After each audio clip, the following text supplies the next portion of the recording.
Welcome, everybody. This week's Come Follow Me. Fantastic panel again. Everybody here. We have Tim, the cowboy apologist, Mike Zitar, the bro, LD Scooby, welcome, and Jessica from Christ Pearls. Welcome, everybody. Coming in here for, I think this is the second to last or third to last Come Follow Me for Doctrine, Covenants, and Church History this year. Yeah. Quite a wild ride, Yeah. honestly. Like, and we're going to be kind of revisiting some of the stuff we already talked about in previous weeks, with the Articles of Faith and Official Declarations 1 and 2, because these are all very pertinent to what we're talking about right now, and even to what we were then. So, yeah, anybody have kind of a 1,000-foot view of what they want to dive on in here really quick before we kind of dive in further? I just want to make sure, as we talk about Declaration 2, we could talk about Billy Johnson. Now, do you guys know who Billy Johnson is? I have The no name clue. sounds familiar, but I'm going to admit I don't know a lot about it. That's okay. That's the normal answer, by the way. Okay. All right. All right. We're going to need to cover that. That's my only Okay. thing. Yeah. Okay. Billy Johnson, noted. Yeah. All right.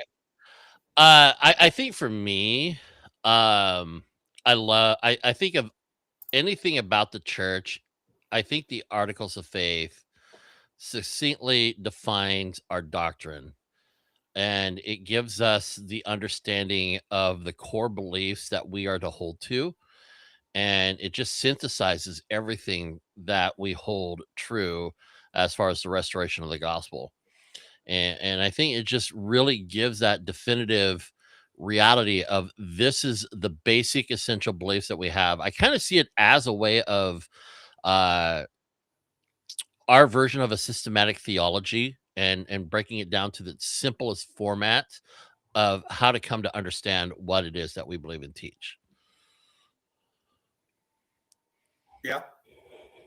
Yeah. I think for me, like my 1,000-foot view would be more that I think I see these like official declarations and then especially the Articles of Faith as kind of like I don't know, like a future, like looking to the future type of I don't know, contribution to the restoration, because one, I think you see what a living church looks like. And then two, I think you see what, to Tim's point, the foundations of our beliefs are. And I think that we can show how these all connect back to those 9 basic core doctrines that I've talked about before that the church has posted on their website, because they're all rooted in like each of these articles. Yeah, for me, just the thing that keeps popping up on all these is just the need for ongoing revelation. That's how the Lord has always worked. And these are actually some of the more direct quotes of a president of the church saying, "The Lord told me this." I mean, it's as about as explicit as you can get in our day. And I'm surprised more people don't quote it. But then again, when I was thinking about it, I was like, I probably couldn't quote you anything out of Official Declaration 1 off the top of my head. But now that I've read it, it's like I'm probably going to be using quite a bit of that language to be like, no, the Lord was very much involved in every step of the way. Like, yes, if you have not read through the official declarations, I would invite you to do so. It is very interesting to hear his usage of vocabulary and his basis for what he said. yes, absolutely. And honestly, like, and one of the things, like, I honestly really love the Articles of Faith and how they kind of intersect. And Scooby, we talked about this a little bit yesterday when I attempted to quote a little bit the standard of truth here, right? Let's actually shift it here. The standard of truth has been erected. No unhallowed hand can stop the work from progressing. Persecutions may rage, mobs may combine, armies may assemble, calumny may defame, but the truth of God will go forth boldly, nobly, and independent, till it has penetrated every continent, visited every clime, swept every country, and sounded in every ear, till the purposes of God shall be accomplished, and the great Jehovah shall say, the work is done.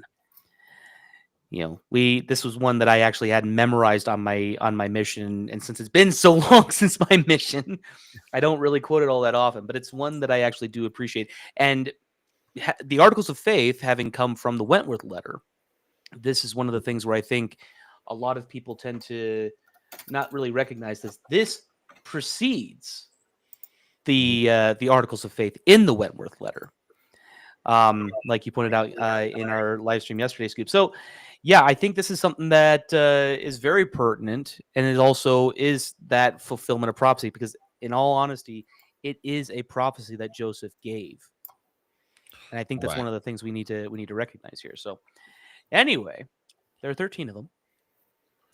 Now, okay, maybe this What is do you something want to we can talk start about with? now, or is it, because I do have a question, and maybe it's something that we can. Wasn't there at one time a 14th article of faith? Because I thought that there was, and then it was removed, and now I can't find information about that. No, these all come from the Wentworth letter, and I'm not seeing Right. anything. Yeah, they that were would published in the indicate that. newspaper and everything. Right. No. Right. Well, right. they were going to be, but Oh, yeah, it was Well, originally they written. got published in a church Yeah, publication, it got but they published didn't in the get church published in the paper. one that he sent the letter to. Yeah, the Right. Chicago Democrat. Yeah. So it was originally written to Joseph Wentworth. Yeah. But it didn't get printed in the Chicago Democrat, and so they ended up printing it in the Times and Seasons. So Right. Yeah. Okay. that's in there. Yeah. But yeah, like just looking at the Wentworth letter, I'm not seeing anything in it that wouldn't have the Articles of Faith in there. Like all 13. It doesn't look like there's a 14th one in there. Yeah. I mean, members have proposed there be an added 14th, but nothing has ever actually gotten traction, and has never been even brought before the church for a sustaining vote. So I guess that would be the only thing that I would say on that topic that I'm aware of. It's very small grassroots movements that really don't even make it past the stake level, to be honest. It's right. I Reddit would have thought posters. just tongue-in-cheek people online. Sounds like something like the Latter-day Lobster group would do. For those that know the group. Oh, unfortunately. Yeah. Very unfortunately. I have many good friends in that group, but it's a mix. My condolences. Yeah. But no. But yeah, so yeah, I mean, we don't necessarily have to go in order for all 13. Is there anyone in particular that you guys feel more drawn to than another? Let's do. I think probably the one that I think really is 3 and 4. Okay. They tie in. 3 and 4 ties in, and I think 3 and 4 ties in with how we understand soterology and everything involved with what we believe, because I think that's where a lot of the contention we get from a lot of critics, a lot of people who have left the church, is the idea of, one, of the atonement of Christ, and two, the reality of what are the principles of the gospel. And I think we don't and I didn't realize this until recently, but that it says the first principles and ordinances of the gospel are first faith in Christ. I didn't realize that actually faith is considered an ordinance. And so I think it's the principles principle. are faith and repentance, then the ordinances are baptism and the gift of the Holy Ghost. Right. But I think right now, I think for me, this would be a good starting point where we can talk about that. The other one would be, of course, the first one. We believe in God, the eternal Father, and His Son, Jesus Christ. And Yeah, that's the one I was going to say. I think that was the Start one at the that very just went, beginning. It's a good place to start. right out the gate. right out the gate. So we can either do 1, 3, and 4, but I think 3 and 4 actually tie in once we discuss 1. Yeah. Well, and this is one of the things, like, I don't know, like the second article of faith for me as well, especially with some of the stuff that I've been doing on my channel, ties very heavily into the concept of original sin. Right. And the fact that, we will be punished for our own sins and not for Adam's transgression, I think is the important thing here. So, but yeah, no, let's start out with the first, third, and fourth, because again, like you said, these are all very much connected. Right. Yeah, these are kind of like I would say the foundation of what sets the church apart. Obviously, like living prophets is going to be the next thing that builds on this, but this is Mhm. something that in the Right. time that it was given, it was very different. And I think, we don't need to spend, I think, a lot of time like we don't have to spend a ton of time getting into like the Trinity versus the Godhead. I think we're all Latter-day Saints here watching this, at least we should be. And anyone who isn't, you should understand this is what we believe. And so I think that, we're Joseph here, to me, what he's doing is he's saying, hey, let me clarify our view of God. Right. Because this, to me, Yes. this is the thing that makes for the most contention within the Christian world at large, like those who proclaim that Jesus is the Messiah, this, you know, that was prophesied. And I feel like Joseph Smith is very clear and direct right here, and he opens with this. And if you go to the basic doctrines page on the church website, this is the most important, like fundamental first thing that's listed there too, which is our view of the Godhead. So, like if you are, I think, gonna understand what this church is about, to me, this is like fundamental. Like you really have to understand that we do believe in this idea of the Godhead versus like the Trinity, and we see God as literally the Father, Jesus literally the Son, and the Mhm. Holy Ghost is literally a separate being from those two. And I Right. feel like, it's an important declaration. And I love how all of these start with "we believe," because, it's just, I think there's just something nice about being able to say, "I believe," and to be so, I don't know, there's like a meekness, I think, about it. Cause it's like Joseph knows that God and Jesus Christ are separate, right? Like he knows. But he doesn't like lead with that. He leads with Right. "we believe." And I love that because he's putting this together for all of us as like a model of how we can, express what we believe. And so for me, that I like that. I think that's just really, really beautiful the way that he worded it. Right. Hey, And it's a good Mike. place. It's a good, yeah. Hey, Mike, it's a good place to start to build our testimony, really, is to just get right to the foundation. And, so when, and I think about this, the conversations I've had, especially now that I've been doing a lot more lives on TikTok, which I don't know. it's, it's an interesting arena right there. Oh yeah. Um, but when people say, well, what is Mm. it that Latter day Saints actually believe? I think we need to understand, and the articles of faith to me is something that we need to actually commit to memory and memorize. I remember the old primary. I remember the old primaries where you I don't know if that's still a thing with primaries, uh, where kids were to learn I how to mean, they give recite. rewards for it, like if Yeah, they do it. but I remember sacrament meetings where a kid would get up and they would have to recite an article of faith. They would have to memorize and recite it as part of a primary program. I don't know. I haven't seen that done. But then again, um, I don't know if that's still something that they do or they just have kids learn how to do that. But I think it's really good for us to commit to memory these articles of faith because they help us understand what the basic teachings of the gospel are. So when people ask us, we can just recite them and stand on them. Well, the other thing with remembering it is even though the children may not fully understand the concepts in the articles of faith, I know from my personal experience that when I was, questioning and not really having a full testimony, certain things, when people would ask me certain questions, an article of faith would pop into mind, and that would be the beginning of my scripture study. What does Mhm. it mean? What is an ordinance? Well, there's a footnote Right. right there. Okay, well, what does that matter? What does it have to do with anything? The other thing that I'll say really quick is just I think it's interesting. I've been reading The Inevitable Apostasy by Ted R. Callister, and basically all of the articles of faith are just the restoration of essential doctrines that were lost in the Great Apostasy. Yep. He starts by saying, we believe in the Godhead. We believe there is no such thing as original sin. We Mhm. believe in the proper use of ordinances, that a man must be called of God. That's priesthood authority. That there is an organization to the church, there are spiritual gifts, and that the Lord is revealing more things, including the literal gathering of Israel, and that we are anxiously waiting for more and great things, exactly like Paul and the other apostles were.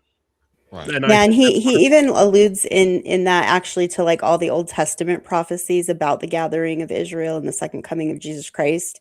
So these are things that, again, this really sets our church apart from all the rest of the Christian sects that are out there. And when people say, well, Mormons are not Christian, to be honest with you guys, I could care less. I'm just like, you're right. We're really not the same, and that's fine. Like I am perfectly happy to admit that we are very different, but we do believe in Jesus Christ. And I do want to say this. This part's funny to me. I'm going to hark back. The Apologia bros could get mad at me. As long as you don't want to talk Thursday at 1 p.m., I'll talk with them. James White wrote, I'm not going to read it. It's kind of long. But to summarize it, I was kind of reading it while listening to you guys, just so I grabbed the summary in my head again. That basically the Trinity is not part of the Old Testament because it was never revealed to them. The only time it was revealed, this is James White, Dr. James White, Jeff Durbin's mentor. He says the only time it was revealed was during Christ's life. It's not written about in the New Testament either because they didn't fully understand it yet. It took hundreds of years for the revelation to make sense. So it's not taught in the Old Testament, and it's revealed in the life of Christ because Christ is on earth, but they didn't understand it. These are the apostles, guys. Oh, brother. And it took the church hundreds of years to finally unravel it. And where is he getting this? Like, where does he in his head, which is an admission that they really do have a Greco-Roman Neoplatonic idea of God that they chose would fit what they wanted it to be in order to bring unity to a political kingdom and stop all the infighting. And this is called the great apostasy. Oh, what's that? Right. That's what this is. This is the great apostasy. This is the fruits of the great apostasy. It's like, yeah, Tad Callister's book. That's the one. Yeah, I need to get a hold of that book. I have the Apostasy from the Divine Church by James Baker that actually coincides with the 1960 Melchizedek Priesthood manual that I'm doing my content for, from Apostasy to Restoration. And so this is why the Book of Mormon is so important as a tool for the gathering of Israel. This is because, you know, you can see the results of the apostasy, right? Like, this is why we have all these different competing religions of the day. And this is the world that Joseph Smith came into. And you can see how confusing it would be for him, and why he would be seeking so much on his own, which I think is just something really special about him as an individual, that he at his age would even be doing that. But when you study his life and his family and their history, you really understand like why, like what led him to be this. And then when you finally get the Book of Mormon and you're like, well, he was set apart for this. He was foreordained for this mission and this role of, you know, laying the foundation of the restoration. And I think that one thing that I love about the Book of Mormon is First Nephi. Like, I am so grateful for First Nephi. I actually, like, I know it's kind of sad that, like, you know, we had the lost 116 pages, but I gotta say, like, and I know we all read First Nephi a lot because we're always like starting over and we're like, go back to First Nephi, you probably read it the most. But I actually think like some of the most valuable information about what we believe, why we believe it, the restoration of the 10 tribes, like all of these things that are mentioned in the Articles of Faith, I think it's like right there in First Nephi. Right. And I feel like his version of like the restorative process and like, you know, what's going to come in the end time, like how he prophesies this is so I think helpful to me in terms of understanding what the church is actually doing. And for me, it really helps me to understand the Doctrine and Covenants quite a bit. Because again, I'll say it again and again and again. The Doctrine and Covenants is one. It is an Ephraimite record of a restoration of the fullness of the promises that were made to Ephraim and to Joseph in Egypt and his sons, Ephraim and Manasseh. Like, this is what the Doctrine and Covenants is showing you. It is literally modern day scripture of a found tribe of Israel. Like, that is like the way I would best describe it, because you're seeing the fruition of like an ancient prophecy coming to pass with the restorative process that's happening now. And you see Nephi talking about it way back when, saying, hey, I've seen this vision. I have this understanding that in this end time, there's going to be a need for this restoration. Let me explain why. And then Nephi gives you the whole story of the great apostasy. And this tool is so important because it helps people to identify that they are of the house of Israel. It helps you understand that we do believe in a literal gathering of Israel. This is something that the rest of the Christian world has completely neglected, and they've made up a false doctrine about it in order to basically write it off and say, we do not need to do this. But God is the same yesterday, today, and forever. And the work that he started with these fathers, Abraham, Isaac, and Jacob, and really back to Adam and Eve, because that was the covenant that was being restored, he's going to complete that work. And I think the Book of Mormon is that tool that helps you see the need for the restoration. And then the Doctrine and Covenants is the tool that helps you see how that church is going to do what Nephi prophesied. Like you get it in the Doctrine and Covenants. You're like, well, how is this going to happen? Well, the Doctrine and Covenants answers that question. And I feel like you're seeing it by the time we get to these articles of faith.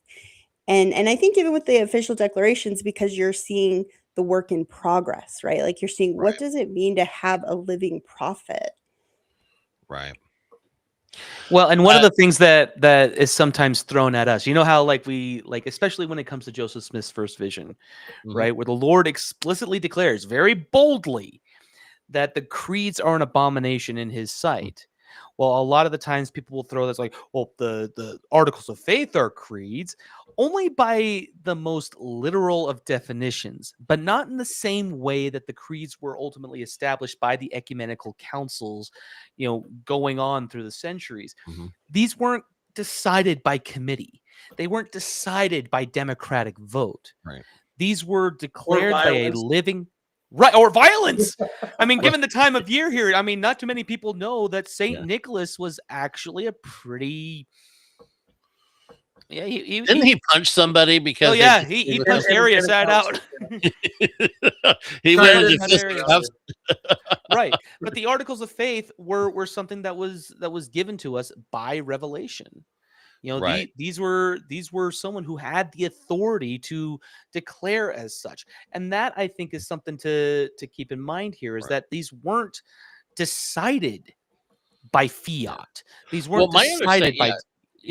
My understanding is that when Joseph Smith wrote the letter, he was actually asked what is it that the Mormon faith believed in, and he sat down, and this was actually by divine revelation that he wrote this out. He didn't take a second thought of really thinking this through or consulting. He just sat down, pen to paper, and I believe that this is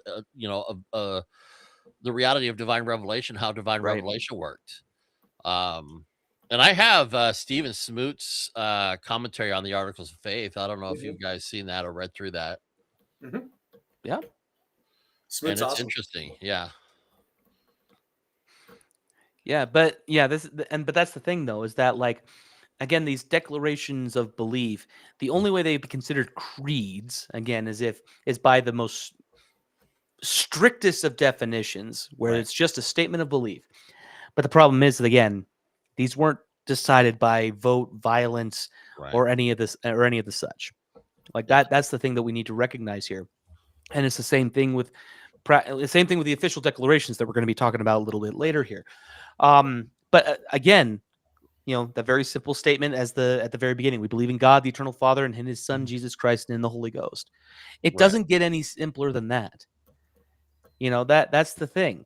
And then going on to the third one, like we were talking about, the atonement of Christ, all mankind may be saved by obedience to the laws and ordinances of the gospel. Right. I cannot tell you how many discussions we've had where people throw that back in our face. See, you believe in a works-based religion. Really, so sir? If you go to the Joseph Smith papers, it'll give you the history of the Articles of Faith. And it doesn't really say it was by divine revelation, but here's the thing. What Joseph is doing is he's synthesizing all of the revelations that he's received. Right. That's what he's doing. He's basically synthesizing it and breaking it down into a very simple, clear declaration. So this isn't the same as like the creeds in the sense of I'm just like gonna interpret whatever I want. He's basically describing everything that we've received up to this point, saying, here, let me just break it down for you. This is what we've received. This is what we believe because of what we've received. Right. And he just synthesizes all the information that you can find throughout the scriptures and the Doctrine and Covenants and the Book of Mormon included in that. And he just lays it out for those who have questions. So that's really just, he's summarizing the revelations that have been received. So it's exactly like this is, I like that because this is exactly how we got the family proclamation. I know Yes. that's this next week, but that's the process for the family proclamation. You can't find anything that isn't canonical in the proclamation to the world. Right. And Spoilers, so- Mike. yeah. Look forward to that one, guys. But Well, that's a good the process. setup though, because Yes. we're Yeah. showing that there's a pattern, right, that's Yeah. being established. Right. And then again, they're both proclamations to the world. These were public. These weren't Mm-hmm. just to the church. These are statements for everybody so that they can understand what our doctrine is. Right. Right. It's basically just saying, you know, what can already be found in the scriptures. And in Joseph Smith's case, this includes the modern revelations that he's received and the Book of Mormon. And he's just synthesizing it. And he's like, let me just, you know, break it all down, put it in bullet points. That's what the family proclamation does too. Mm-hmm. Yeah. Well, and I think it's important to remember. So with Articles of Faith and the two declarations, you know, I was going to make this as a kind of a joke, but when we talk about like, so is the Trinity, if it was revealed in the New Testament, for example, give me one author that clearly outlines it, because we can with our theology. Yep. Hebrews 1, Mhm. John 5, Revelation 5 talks specifically about how the Son receives the name of the Father to act in his name. That ties back to the Old Testament, where the book of Isaiah, for example, is an extended allegory on how that works in the emperor-vassal relationship and the father-son relationship. Right. Thanks, Jess. And here's my thing. If no author of the apostles explain the Trinity, then there's this verse that says, but though we or an angel from heaven preach any other gospel unto you than that which we have preached unto you, let him be accursed. That's Galatians 1:8, by the way, in case most Protestants aren't familiar with it. If they haven't memorized that one yet. But here's the tie-in to the Articles of Faith and the official declarations. If you keep going on verses 11 and 12. But I certify you, brethren, that the gospel which was preached of me is not after man. For I neither received it of man, neither was I taught it, but by the revelation of Jesus Christ. Yep. Each of the Articles of Faith and the two declarations all cite to God having a literal hand in the formulation of these things. Right. Now, whether or not the Articles of Faith were explicitly by revelation, Jess is saying no, that's okay, because the Articles of Faith still speak to that's how we receive our doctrine. I don't think you can confuse that in the Articles of Faith. The need for revelation is so explicit in the Articles of Faith in so many different parts of it that Christ is literally the head of the church.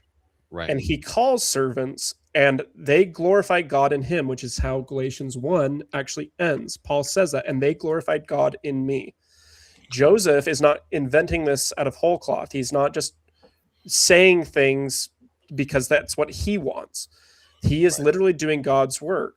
And we can see that continuously through the different presidents of the church throughout the next almost 200 years. Yeah, and they're following a pattern. And I think this is the thing that's really important, because, you know, people throw out a lot of like scripture verses, you know, to make a point.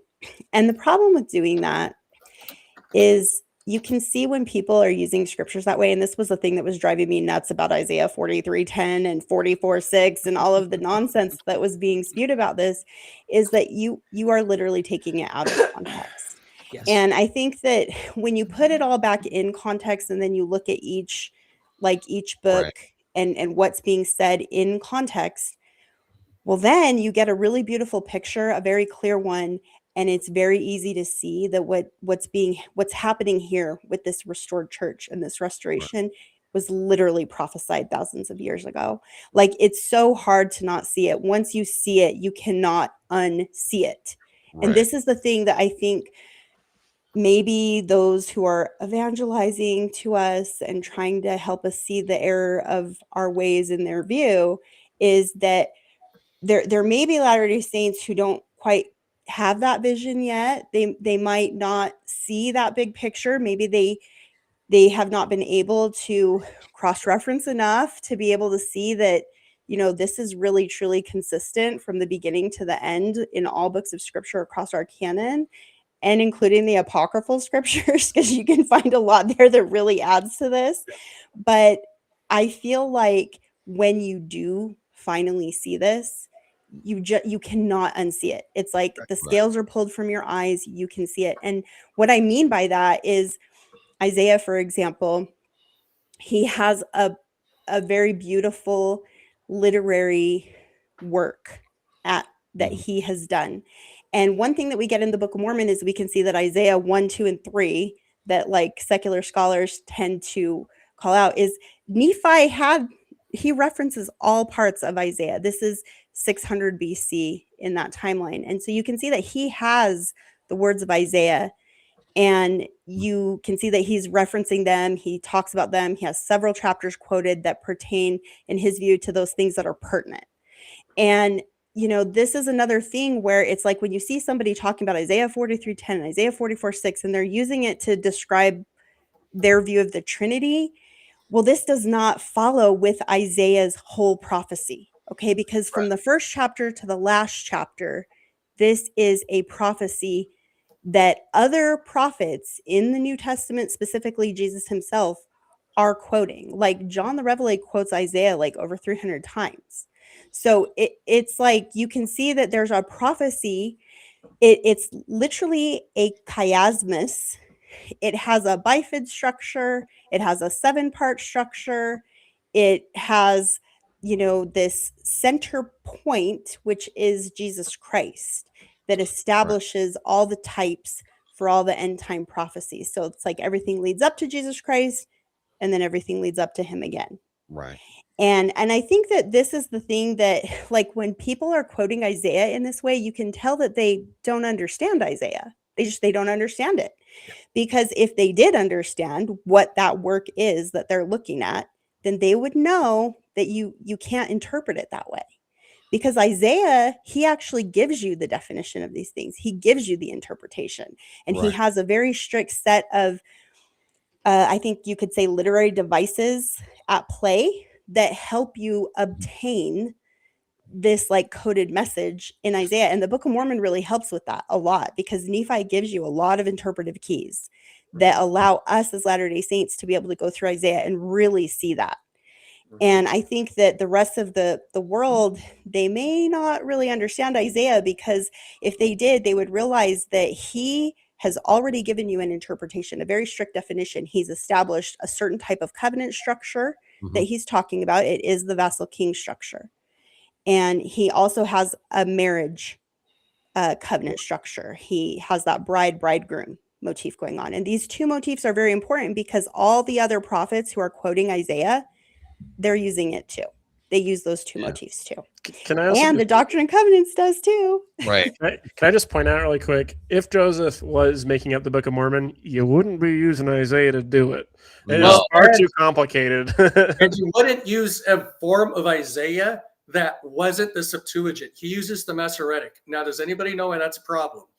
That's a problem for the accusers. I mean, does anybody know? He uses the Masoretic version of Isaiah, not the Septuagint. Wasn't it because of the timing? Ish. The Septuagint is the version in the King James version of the Bible. Right. The Masoretic wasn't known until after Joseph died. Right. We Yeah, found that's the what I was Masoretic thinking. I was like, version I in the remember Dead Sea studying Scrolls. this too when I was studying Isaiah, or starting my Wait, study. let me repeat that back to you, Mike. So the version in the King James Bible comes from the Septuagint, not from the Masoretic text, because the Masoretic was it not discovered or not translated Not until discovered. after? Wasn't discovered. Okay, so it's not Until even the Dead Sea Scrolls. even if he had learned how to read it, it still wouldn't have helped him Right. Correct. Yeah. because it wasn't even discovered. That's Yeah. fascinating. I did not know and that. so we know this because there's very small changes. They're not big, but it is. So there's even some LDS that have bought into the anti-narrative that, well, Joseph probably just opened up Isaiah and read it and they copied it over, Right. or something like that. Which doesn't match the Really messed up. historical account. But there's of the there's a couple translation. little minor changes, and that's what he's talking about. That And that's helps what you I'm talking about. understand. Yeah, so so there's a paper that was recently put out about that on Interpreter Foundation, but you can read the two side by side. You don't need the paper. The paper will just concisely point it out. Yeah. And so when people say, oh, he just copied it out of, you can't account for the extension of certain verses that happened several times. Right. It's the Masoretic version that didn't yet exist. Like, I mean, it existed, but it was in a cave. Yeah, and then when they discovered the Masoretic text, there was a lot of redaction that the Masoretic text went through with regards to Deuteronomy and the Divine Council and all that. Well, that's a different issue. The issue is that when what was the version that was being worked with by Mormon, who then put that into the Book of Mormon as part of his abridgment of the record of Nephi. We don't know. And what Nephi had. And what Nephi had is closer to the Masoretic than the Septuagint. The Septuagint version, if the accusers are right, the version of Isaiah in the Book of Mormon would match exactly what's in the King James Version of the Bible, and it doesn't. Right. And then it ends up matching something found over 100 years later. Right. And there's no way to explain that. You don't have a it's like the Book of Enoch stuff. It's like there's just no way. Well, There's this is the kind of thing that they'll often throw out, like the great Isaiah scroll has been so perfectly preserved. Really? If that's the case, then why has the Dead Sea Scrolls been more aligned with what is actually within the Book of Mormon than what it does within the Masoretic text? What has been printed in our Bibles for centuries? And what you're going to find is everyone says they match exactly, and they don't know they don't match exactly. They don't. Right. Anyone who says that they match exactly has never actually read the Dead Sea Scrolls. Yeah, they haven't actually done the work. There's another interesting thing I wanted to bring up on this that's similar. A lot of other accusers of the church talk about how Joseph Smith took his theology from the Kabbalah. And if you don't know the Kabbalah, it's like a medieval work of Jewish literature that's very esoteric and all this stuff. And the reason I bring that up is if you look at the Articles of Faith and you know anything about the Kabbalah, if these are the things Joseph is declaring as our beliefs or his beliefs when he's teaching, you can't find that in the Kabbalah. There's too much that's different. So the Kabbalah narrative falls flat just on examining the Articles of Faith and trying to find that in the Kabbalah. You're not going to. I mean, very explicitly, we believe the first principles and ordinances of the gospel are find baptism in the Kabbalah. Did Joseph really get that from the Kabbalah? No. I mean, it's that simple. It's also as simple as we don't believe the Kabbalah is monotheistic. That's not what we believe. The Kabbalah teaches of exaltation more in line with the way that Catholics teach theosis. A lot more in line with the Catholic theosis, which makes sense because they're medieval Jews in Europe writing it, than it does with our version, right? What we call exaltation / divinization, crucifixion, theosis, and all that. So just some other loose leaf kind of things on that, so that people understand like this is a unique restoration of these things that really brings the Bible forward to bear. That's not, we don't say as far as the Bible is translated correctly because we believe it's full of error. It's because you need that continuing authorization from the Lord to speak to what it means, to correctly interpret it. It is perspicuous in a lot of ways, but then you get people denying baptism, which is what kind of Monty started with. And they have that Lutheran satire video, baptism saves. If you guys haven't seen that, it's really hilarious. And it's like, but what about the thief on the cross? Okay, go to these verses. What does this say? Baptism saves. But what about the thief on the cross? Anyway, the video. And so we have to be sure that, as Latter-day Saints, we understand just how unique a position it is, but also not unique because it's all in the Bible, as long as you understand. Yeah. If you take the word translate, and you make sure, like, translate in your mind, understand, as long as it's understood correctly. Right. Right. And the other thing that I'll just add really quick to that is the whole concept that, like, because there's this other testament of Jesus Christ, and we know that it has been translated only one time from its original source, it is helpful as a second witness. So, for example, there's a guy that was commenting. He's like, he was saying that Mormonism preaches that Jesus is not God, which obviously we have tons of different scriptures. I personally like the ones in Mosiah 3:5 that talk about how God himself will come and dwell in a tabernacle of clay, and he will go about suffering afflictions of every kind and to redeem his people. And it's one of those things where it's like, by doing that, by having a second witness, it puts the nail in the coffin, so to speak, on that interpretation in the Bible. We no longer have to look at it through a Unitarian lens and say Jesus is not God. We don't even have to fight that fight, because there are more revelation that unequivocally, when Christ appears to the Nephites in 3 Nephi 11, he says, I am the God of Israel and the God over the whole earth. That is as explicit as you could possibly get. Is from Christ himself saying, this is who I am. And therefore, when we go back and now read through the New Testament, we can read it through the lens that he is actually the God of Israel and the God over the whole earth. What does that mean to the apostles and to the Jewish nation at that time? If they had understood that, what could have been? And so that's one of the reasons why I personally love the Book of Mormon so much, because it really settles so many different debates that have been going on for 2,000 years. Kind of a thing. Yeah, and I want to add my testimony of the Doctrine and Covenants to that, because I feel like the Book of Mormon is a really great tool for gathering, but I think that a lot of people could read the Book of Mormon and they could be converted to Jesus Christ. They could see him as the God of Israel, and they could still be confused about the Trinity. They could still be confused about what the church should look like. And I feel like this is where the Doctrine and Covenants comes in, you guys. And this is an important thing to remember, is that in Genesis, if you go back to the beginning, I want to say it's like maybe like 40 something or 30 something. It's like 40 something, where it's like talking about the blessings that are given to Joseph and of Egypt. And he's like the birthright son. And it talks about how his blessing, that this is going to come to pass in the latter days, right? Like it's talking about the fullness.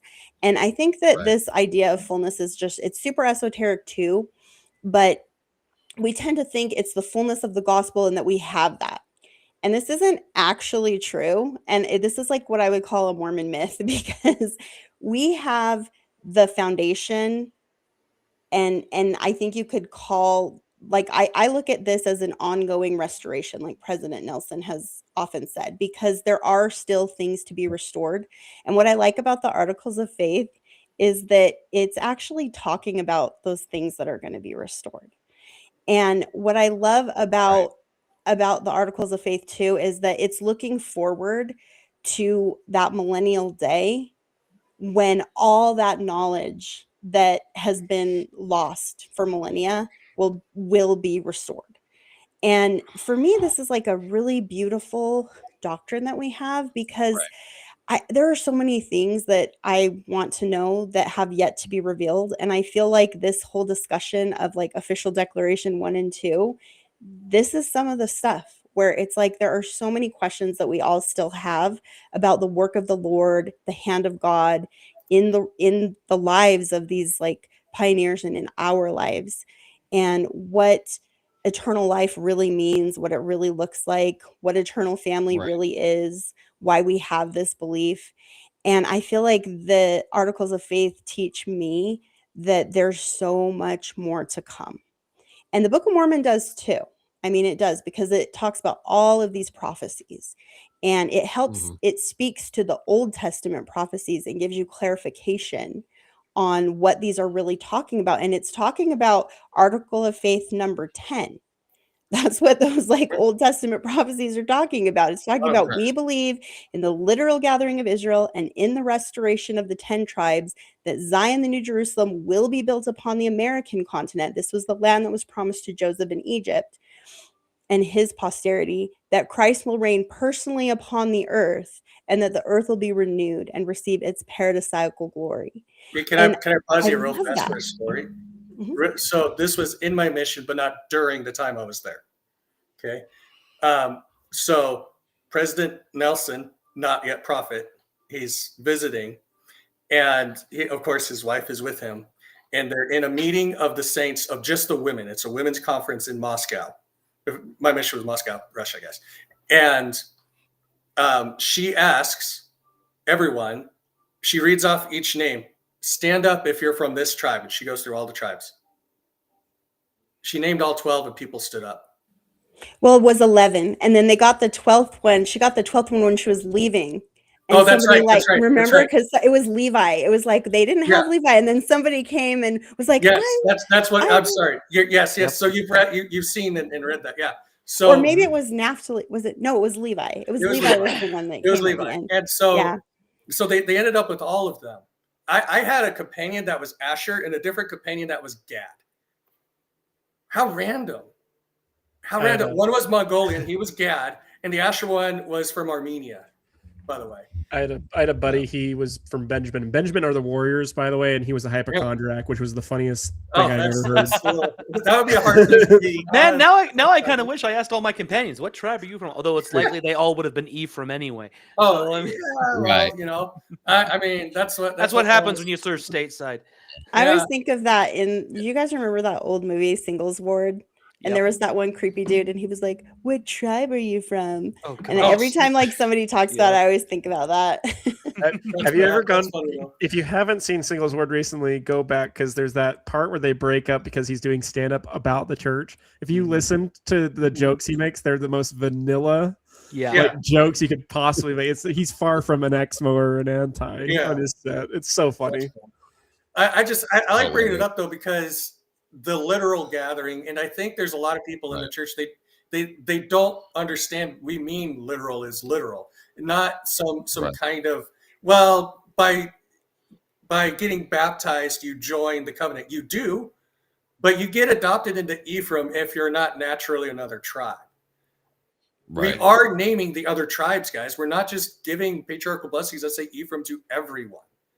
There are the other tribes being found and gathered, and they're being gathered in the lands of the north from out of these other tribes, right? Yeah. And so, well, what's interesting that I've done a study on the literal gathering of Israel is that the gathering is not going to be to one specific, we always think that the literal gathering of Israel is going to be specifically to where the entire land of Israel will be completely restored, with all 12 tribes occupying the entire land of Israel. But when you go in and you actually read, it says that they will be restored to their lands of inheritance. Mm-hmm.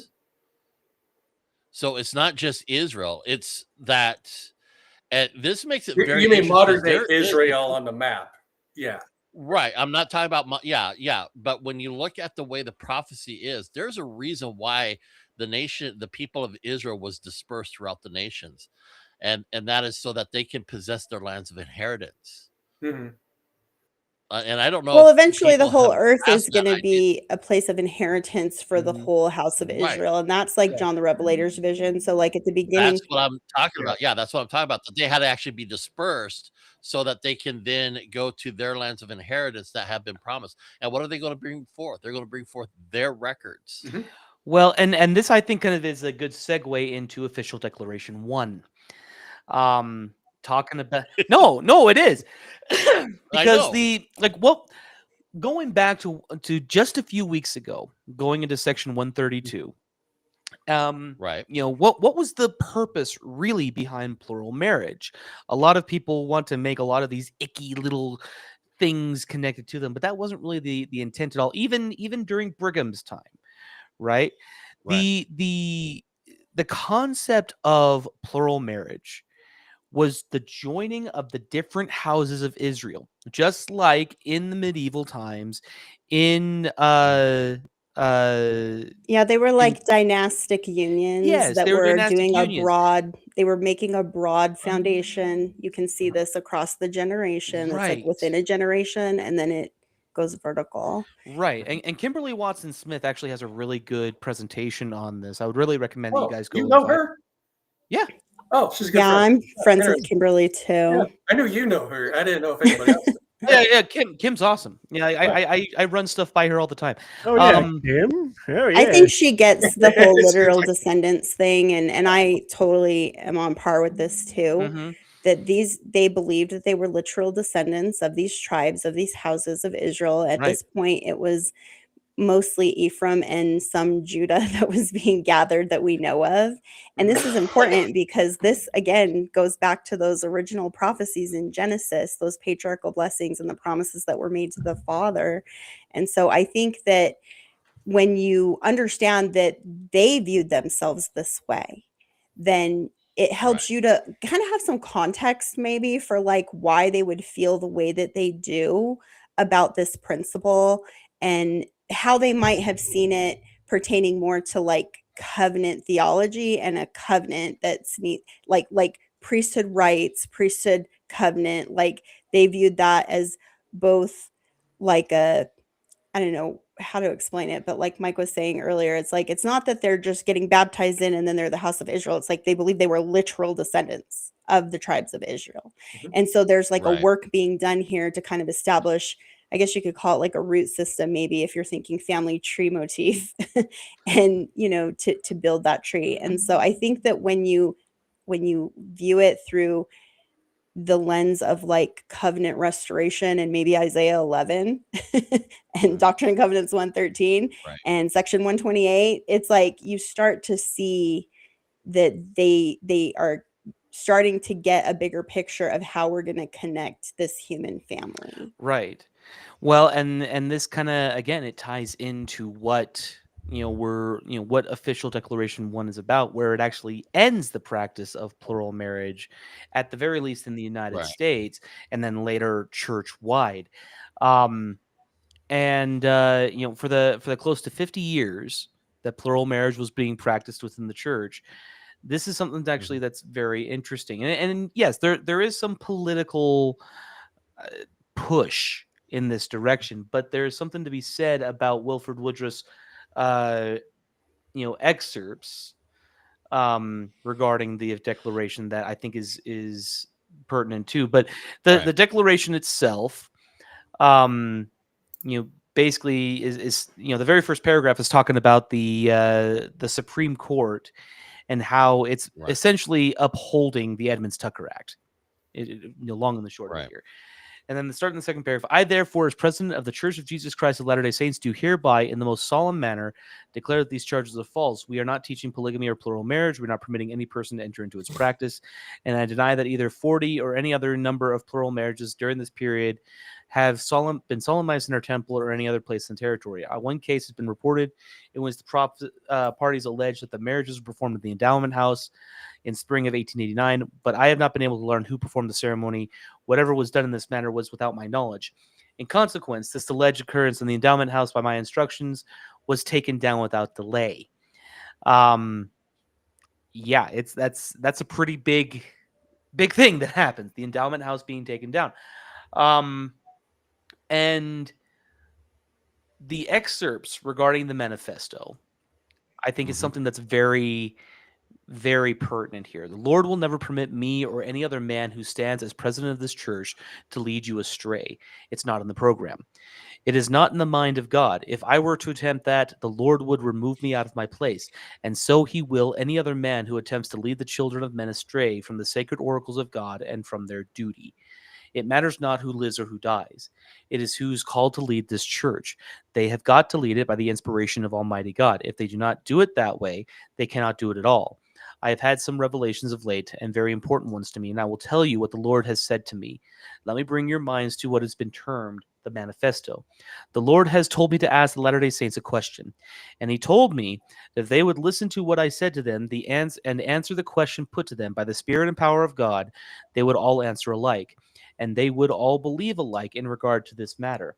The question is this: which is the wisest course for the Latter-day Saints to pursue, to continue to attempt to practice plural marriage with the laws of the nation against it and in the opposition of 60 millions of people, and at the cost of the confiscation and loss of all the temples and the stopping of all the ordinances therein, both for the living and the dead, and the imprisonment of the first presidency and 12 and the heads of the families of the church, and the confiscation of personal property of the people, all of which themselves would stop the practice, or after doing and suffering that we through our adherence to this principle and cease the practice and submit to the law, and through doing so Leave the prophets, apostles, and fathers at home so that they can instruct the people and attend to the duties of the church, and also leave the temples in the hands of the saints so that they can attend to the ordinances of the gospel, both for the living and for the dead.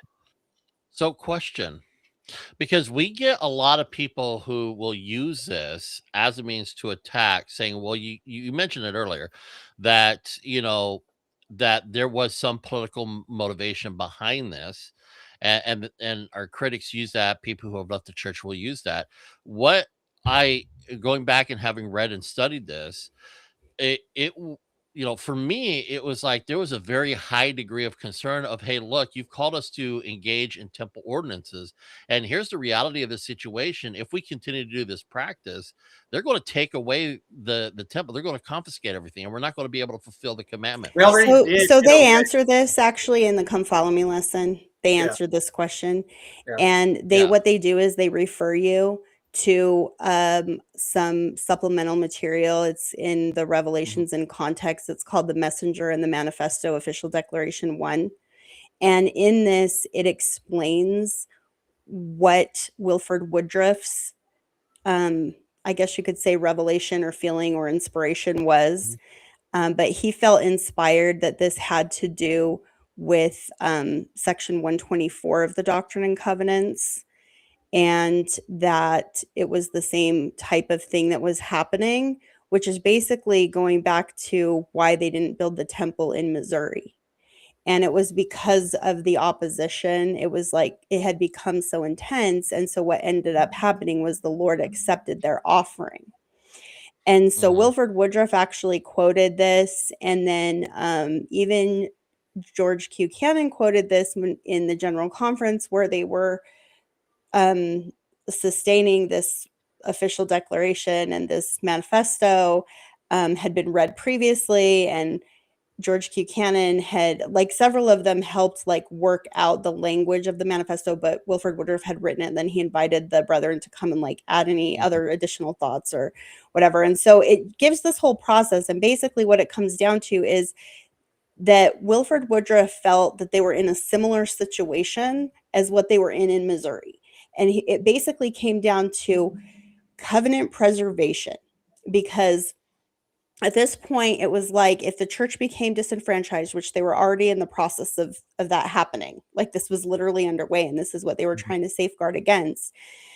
And there were some, like George Q. Cannon, for example, who had like 5 wives and like 43 kids, who felt like they were willing to die for this principle. Okay. And they were willing to do it, because he specifically, it quotes from his journal in this Revelations in Context extra material for the lesson. And it uses his own words, how he feels about it. And he felt that he personally had been called to practice this principle, and he was willing to die for it. But he felt that Wilford Woodruff was inspired, and that he was the one with the keys. And it showed how, in his own words, like in George Q. Cannon's own words, that he felt that Wilford Woodruff had that mantle, that he had that key of authority as the president of the church to make this decision. And so he sustained this. And the reason that they make this clear in Revelations in Context is people a lot of times will try to point to George Q. Cannon, even today, back then and today, and try to, allude to this idea that he's pulling strings, or make the suggestion that he was pulling strings, and that he's really behind a lot of like what happened from the point of the official declaration 1 to the second manifesto later in 1904. And they kind of like, they try to say, well, they were still teaching it. And he's saying in his own words, no, he wasn't. And the reason why this was important is because, one, it has to do with a very important principle that we just touched on, which is what Wilford Woodruff says there. And I want to clarify one thing about that.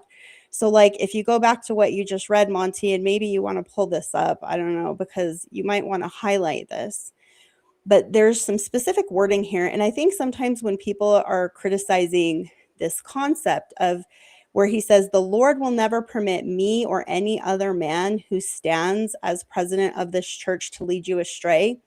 What I'll see people say is the leaders of the church won't lead you astray, or, they like as though like this applies generally across the board to all leaders, and that's not I actually actually had what an it Exmo. says. I actually had an Exmo come up on my TikTok live last night, and bring this up, and they say, "Well, what do you think about that?" I'm like, "Well, yeah, I believe that is, but we have to go and look at the context." Yeah. And I ended up either having to mute him or drop him. But yeah, context matters, because here, uh, it talks about in line with Revelation pertaining to the practice of polygamy and No, plural he's marriage. talking about the Lord will never permit me or any other man who stands as president of this church to lead you astray. Then he says it is not in the program. Okay. And the reason why this is important is because, so if you want to have a discussion about this, we can, or I can just tell you what I think. But what do you think it is not in the program means? Like, what would you guys think about This that? is Like, not just part of the foundations of the church. right? This is not, Right. and Scooby, you and I touched on this a little bit yesterday because we had an entire live stream with Sam from Through the Mist, talking about the fruits of apostasy. And one of the big indicators is polygamy denialism right now.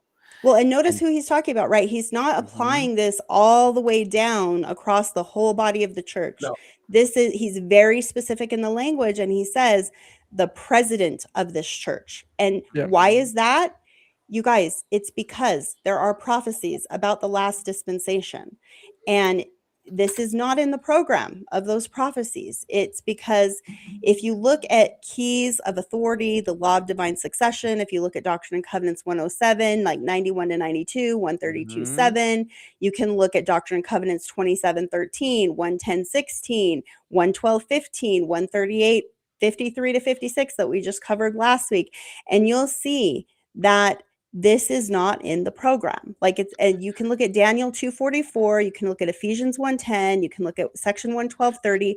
What are the prophecies about the dispensation of the fullness of times? Mhm. Okay, this is important because that word fullness again goes all the way back to Genesis.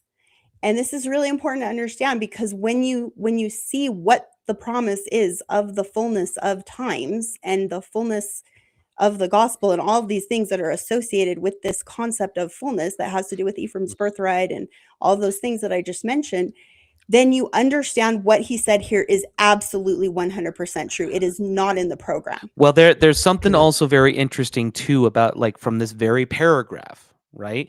Where he says, if I were to attempt that, the Lord will remove me out of my place, and so he will any other man who attempts to lead the children away, children of men, astray from the oracles of God and from their duty. This is the point here. Yes, prophets make mistakes. They're just as fallible as you and I are. And They- what are the oracles of God? they're the prophets and the apostles. They are the ones Yes. who are And this operating. goes back to the key that will never rust. Can I suggest an immediate fulfillment of this? So it's saying it is not in the program. Well, in the 7th paragraph under this same section, it starts with ... I saw exactly. Mm-hmm. Okay. This is an immediate fulfillment of that thing. It says, I saw exactly what would come to pass if there was not something done. I have had the Spirit upon me for a long time, but I want to say this. I should have let all the temples go out of our hands. I should have gone to prison myself and let every other man go there. Had not the God of heaven commanded me to do what I did do. And when the hour came that I was commanded to do that, it was all clear to me. I went before the Lord and I wrote what the Lord told me to write. That is an immediate fulfillment there. It is not in the program because reading what you just read about George Q. Cannon and Wilford Woodruff himself is saying, we were ready to go to war to defend this principle. And the God of heaven, had the God of heaven commanded me, had not the God of heaven commanded me to do what I did do. There it is. There's the immediate fulfillment. And if Wilford Woodruff did not want to play ball with that, he would have been removed out of his spot. That Right. is like that is the immediate fulfillment that is also in the same declaration. Well, and this goes into a lot of these polygamy denialists that are going exactly out there. Like, you know, if none of what they were, if what they're saying, for instance, about like, for instance, Brigham Young and John Taylor in particular were true, Yep. then this would not have even occurred. This would, Wilford Woodruff would not have claimed to have that revelation about what would happen as a result. And it throws a huge wrench into their argument as far as everything here, because this is essentially Wilford Woodruff affirming the prophetic mantle of Brigham Young and John Taylor as oracles of God. And really quick, can I just as well, whenever I make a claim about something that's going on in the church, or somebody else makes a claim, I immediately think, is there any biblical evidence of a similar situation? Mm-hmm. The first two examples that come to my mind is one, Jonah. He was given an express command of God and he didn't want to do it, and God intervened. Why? Because the people of Nineveh were going to repent. And without Jonah, it probably wouldn't have happened, or he would have had to have called a new prophet, and then Jonah would have been destroyed. Okay, in the New Testament, John chapter 21, the apostles say, I go a fishing. They returned back to their nets. Whatever that Jesus guy was, it's over now. He's gone. And it took the appearance of the resurrected Savior to appear on the shore and to call them and say, I thought I told you to drop your nets and to become fishers of men. Go feed my sheep. That is what I mean. That's what I think this means. It is not in the program. If the duly ordained oracles of God have been commanded to do something and they do not want to do it, the Lord himself appears or stops them from doing that. He does, and he makes it a very compelling argument to do what he has asked them to do. And if they are not willing to play ball, he removes them from their place.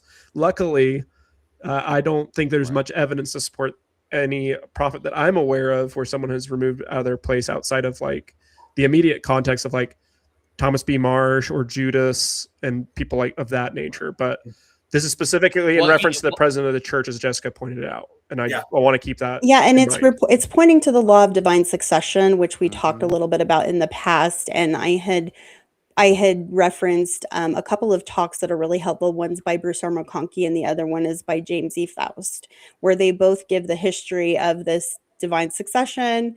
I know that there are Latter-day Saints, and sometimes I see this like in the mainstream, like you'll see people who are Scripture Central people and others that they kind of point out like as though they make it seem like this is ambiguous.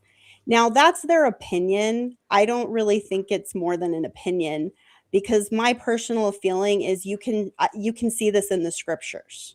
Like Scooby just gave you two examples of how God intervenes when his prophet is not on track. Right. So he's going to intervene. And I think that through the scriptures, you can show that there is a law of divine succession, that God, he is the one at the helm. He's leading this church. Jesus Christ is literally the head of the church. And his appointed and anointed servants have a specific role. And in the last days, again, if you go back and you look at all the prophecies about the last days, we know that there's not going to be another institutional apostasy. You can go back to that talk that David A. Bednar gave called In the Space of Not Many Years, where he looked at the Helaman chapters in the Book of Mormon and that whole type and shadow for our time. And he explained how there won't be another great apostasy. There was one prophesied great apostasy. This is actually a hinge point in history that you can use to line up all the prophecies, because they all line up on a few hinge points. One of them is the great apostasy, the other is the atonement of Jesus Christ, and the other is the restoration. And there are a couple of others, but those are the three main ones. When you look at John the Revelator's prophecy, when you look at Isaiah's prophecy, when you look at Daniel's prophecy, and all of the little visions that they have and the different ways that they present the information, they all line up on these three hinge points, okay? And the reason why this is important to understand is because when you do and you see this, I promise you, you will not be able to look at the scriptures again and not see this. Like you got to capture the vision first. And then once you're like, oh, I see how all of these align. They're all talking about the same thing. Here are the hinge points. And now I can look and see, what time are they talking about? Well, they're talking about the time that was prophesied in Genesis, the fullness of times.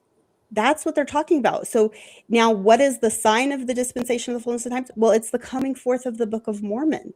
That's what it is. And a prophet named Joseph, literally, who will lead in this work. That's how you know, okay, this marks the last dispensation has begun. Like, this Right. is it. This is the last What- dispensation. And then I wanted to point out one other thing. So I mentioned Doctrine and Covenants 124. This is what Wilford Woodruff said, okay, about this official declaration. He pointed to this verse and he said he felt that this same thing was happening again. So the verse says, it's section 124, verse 49. Verily, verily, I say unto you that when I give a commandment to any of the sons of men to do a work unto my name, and those sons of men go with all their might and with all they have to perform that work, and cease not their diligence, and their enemies come upon them and hinder them from performing that work, behold, it behooveth me to require that work no more at the hands of those sons of men, but to accept of their offerings.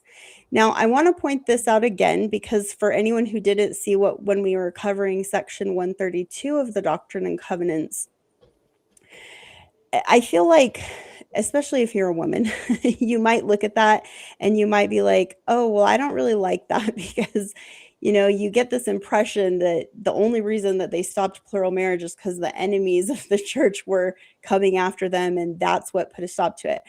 And I'm just going to give you a little food for thought here, and something else that you can reference from a modern apostle who addressed this. And notice that there was something that was said in that verse. And the thing that's said there was that he's talking about a work unto his name. Okay, this, you could go down a rabbit hole with this for a very long time. We're not going to do that. But if you go back to section 132, go back to Jacob chapter 2, go back to all of the like Old Testament stories where you see this practice and this principle in play, you don't see it like with like that very first generation. It comes in later. You see it with these later dispensations. Some really important things to think about are the fall. The doctrine of the fall is so important to understanding this. The scattering of Israel is also, and the breaking of the covenants that were established and that Noah tried to preserve, basically, is a super important part of understanding all of this, because then you can kind of gauge like a couple of things. One is they believe that they're literal descendants. They believe that there's this prophecy and promise that was made to Joseph in Egypt and his posterity, and that they are that posterity. They believe that this restoration is going to happen in this time with this tool, the Book of Mormon. And they believe that Joseph is a prophet of God. And Joseph stands at the head of the dispensation. He's really a connection to us, or for us, to the dispensations of the past and to all the information and the knowledge that's being restored. He's like that conduit that the Lord is working through, and he was foreordained for that. So just kind of think about all of that. And then for those of you who are like wondering if, like, you know, did it fulfill the purpose that was intended to, like, is this something I need to worry about? Well, Quentin L. Cook in July of 2020, he was doing a church history like presentation with a couple of the church historians, and he specifically remarked on plural marriage because somebody had a question. And so he said that he wanted to just make a few points really clear. He pointed out how plural marriages required a lot of sacrifice. It was an Abrahamic sacrifice. You see that in that verse that I just read, that there was like an offering and a sacrifice. So the saints, you can see that Wilford, Woodruff, and these saints, they view what they're doing as a sacrifice, as an offering and a sacrifice. And this is a really strong theme throughout this whole study of church history, is that there's like a sacrifice being had here. Now, you may or may not agree with that and the way that they interpreted the scriptures or the way that they applied this practice. You may see errors in it. You may, you know, and maybe they didn't do it perfectly. Who knows? Who knows? But the point is that if you're trying to understand it from their perspective, then that's a really important thing to understand, is how they view it. And this is why I think it links you to that Revelations in Context and the, like, some quotes from the Journal of George Buchanan, because they're trying to give you some insider information to like how somebody like George Buchanan, who was really deeply embedded in this principle and actually served a prison sentence for it, a short stint in prison, just for this practice, that you could understand what he must have felt like and what those who were involved in the practice might have felt like, because this could have really fractured the church, and it did, you guys, it did. there are break-off groups that came out of this because they could not accept yet another revelation that changed a previous policy. And that's what it is. It's a policy, okay? This is a principle that's governed by the doctrine of eternal marriage, which is the core doctrine. And we understand that the default is monogamy. And in a perfect world, you could totally have that all the time. But this isn't a perfect world. This is a fallen world, and a full restoration was happening.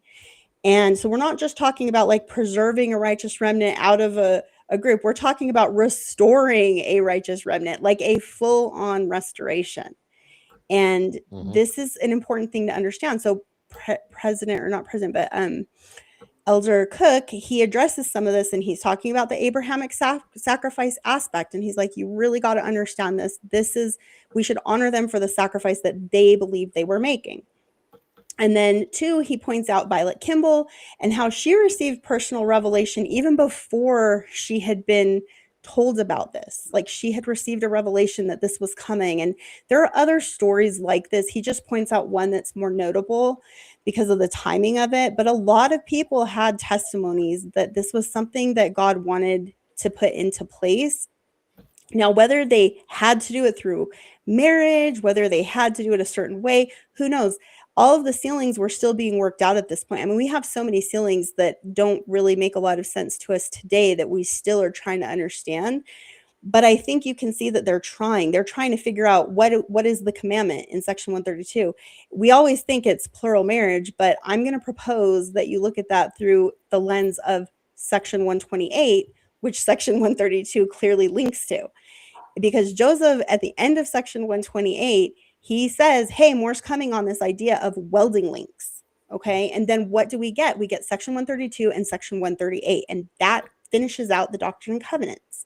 That finishes the foundation. And we had a revelation from Brigham Young, a revelation from Joseph F. Smith on 138. And so they actually had to like kind of finish all of this that Joseph started. They kind of had to like take what he had laid down and then run with it and complete it. And we're still doing that today. We are still doing that to this very day. That's what a living church is. That's what an ongoing restoration is. So then the last thing that Cornell Cook says, and this is for all of the women out there, because I know a lot of women worry about this, but he said, and the third thing I want to point out is in the senior councils of the church, there's a feeling that plural marriage, as it was practiced, served its purpose. We should honor those saints, but that purpose has been accomplished. Now, there are unanswered questions, but I want you to know that we have a loving Heavenly Father who has a perfect plan, that his plan is one of happiness, and that we have a Savior who did everything for us. We can trust in them. And the reason that I wanted to quote that is because I feel like this was a really significant thing that he's saying here. He's talking about the senior councils of the church. So we're talking about the highest level of councils in the church. This is your general church leadership, your apostles, your prophet, and those general level auxiliaries that they meet with. And this is really important because when the prophets and the apostles sit down together and they're trying to look at like the direction that we need to go, where we've been, where we're going, if for them to have that feeling that this practice has served its purpose, I hope that gives people at least a little bit of peace of mind. And I want to bring that up again and kind of emphasize it because I do see usually men talking about this, but sometimes women, and they make it sound like that there's this idea that, you know, in the millennium, we're going to be practicing plural marriage. And I've seen people talk about this, and I'm just going to tell you, I do not see a doctrinal reason for this. The reason that I don't see that is because, one, it's not the rule. It's like something, it's like a subset within a higher kind of functioning, you know, broad idea of eternal marriage. And we know that the rule is monogamy. The default is monogamy. And there's only a few small instances where anything other than that has ever been approved of by God. And I'm really more careful when I talk about this. Like I try to say it because I don't really see plural marriage being necessarily the commandment. I see the commandment being what the scriptures are, what's consistently taught across dispensations. The commandment is restore this covenant line, Right. this priesthood lineage. That is the consistent commandment across the dispensations. And I So see it as God authorizing, certain policies, because that's what this is, so that can be fulfilled. Now, right. you can get into the weeds and decide, okay, well, did God really, command this, or were they just interpreting it this way? I can't answer that question. I can't get inside of these people's heads. But I can tell you that when you look at what they're saying, you can see how they viewed it and what they Mhm. thought it was and how they Right. felt about it. Now, did they interpret it right or wrong? I don't know. But I can Right. tell you how they, what they say in their own words. And what I Right. think is important about this is you can understand now why it took something like what was happening, where the church is really under the gun by the federal government. I mean, the church is about to be destroyed and the whole Right. work thwarted by the federal government. Now, was Mhm. that right or wrong? People can debate about that, but the fact of the matter is this was real. Like, they were about to lose everything. Right. And Wilford Woodruff took this very seriously. He took this to the Lord and he basically said, we're willing to lay this baby on the altar and we're willing to sacrifice it if that's actually what you want. This is an So Abrahamic sacrifice. right. Well, and I have a question because and this goes to, the expansion of the church, the missionary work and everything. I've come across several articles with regards to evangelism within Christendom in general. Now, when we go into other areas, there is a cultural custom of plural marriage already long established. So, how do we integrate? So, we send missionaries into these cultures and societies where there is an active presence. It's been part of their traditions, part of their society, it's part of their culture. And this is something that a lot of evangelical ministries are actually running into right now today, is that when they send Christian missionaries into these areas and they're bringing people into a relationship with Christ, they're ministering to people who are really in long-term plural marriages because it's part of their culture, it's part of their society, and it's become a very problematic. It's like, what do we do with this? Because their only answer is, well, the Bible says you have to be married to one wife. So you got to choose which one you need to, and it's disrupting that family dynamic and that culture and that tradition. So we as a church, I don't know if there's an answer for that and how we uphold those traditions if we send missionaries into those areas and they want to become members of the church, but they're married to multiple women already. You And have to so defer to the church handbook, and they can't be baptized. Like, they can't. That's That's just the way it correct. is. And it's because, there are several of these things. They also have dowries in other countries. The church has issued statements on this. We cannot do that. We cannot accept that. Like, the church has right. already addressed these things. And Mhm. we do have laws Okay. that govern it. And yes, it would prevent them from being baptized. Yeah. And we are in some of those places already, Tim. There's lots of places Right. in Africa that Well, I know. That's why I'm asking. That's why I'm asking. It's like, how do we address that? Because I know that's an issue right now with a lot of evangelical yeah, ministries where they're going into these areas, and it's just something that's been on my mind since I came across it, sure. and how we address it, how we understand it, and The and unauthorized practice of polygamy is adultery. That's what it right. is. Okay. As stated in section 132, Yeah. explicitly. Now we're talking about Africa. Do we go on to Declaration 2? Interesting segue. Might as well. Good segue.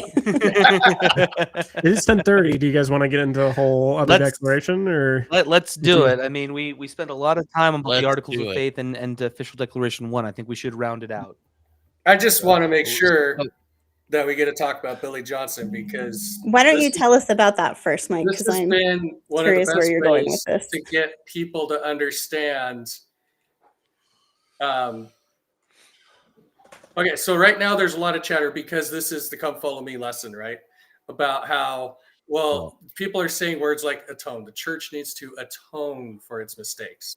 Mhm. and or repent or whatever, and oh, it needs to be publicly done, and there needs to be this big, like, we're so emphatically sorry and stuff. And if that hasn't Such been an expressed well enough infantile for them, approach too. yeah, then I don't know. And then people are like, well, we need to atone for it. It's like, how do you atone? Well, we make reparations. Okay, how can we possibly make reparations for that?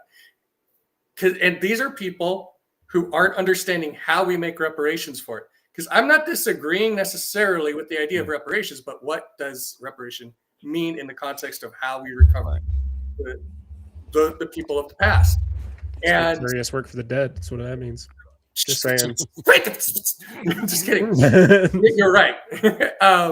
But Billy Johnson is this great linchpin to help teach this.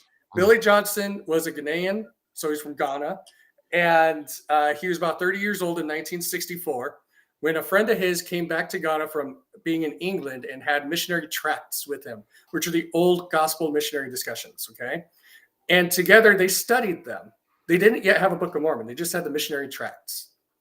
And they prayed. And I'm going to say, well, seeking divine guidance. Is he the one that had built up the congregation where they were waiting? Okay. I'm guessing spoilers. I remember this Yeah, story. I now. think Okay, I know the story now. remember. Yeah, I yeah, forgot yeah, his yeah. name. Okay. Yeah. Okay. Go for starting it. to Go sound for it. familiar. They actually, so sorry haven't heard this to story bury the before. lead here, but I think haven't heard it. this one on Spoilers. a dramatized church history thing from the Living Oh, I'm Scriptures sure you a did. few years ago. So I probably have. So anyway, Yeah. keep going. Keep going. It's Okay, a good okay. story. Go. Well, I so read he's it. I read it this week. Yeah, go he's for it. praying with And I his forgot friend. his name. His friend, they pray. And what Billy says is that during the prayer, he had a vision of what the Book of Mormon looked like, which is a blue book with the angel Moroni on it in gold. And that was an immediate confirmation of the authenticity of the truthfulness of the work about which they were reading and studying together. The morning after this prayer, he records that he had a second vision where he saw the heavens open with angels blowing trumpets and singing praises to God. He hears the Lord calling him, Johnson, Johnson, Johnson. If you will take up my word as I command you, I will bless you and bless your land. He responded audibly, Lord, with thy help, I will do whatever you command me. And so then he decided to quit his job and build up a congregation, as Jessica pointed out. He was working in like metal import export. And so he quits his job, which puts him into poverty. And he starts going out to build a congregation. In one later vision that he had, it was of his brother. And his brother says, don't worry, you have chosen the only true church on earth. And I am now investigating your church.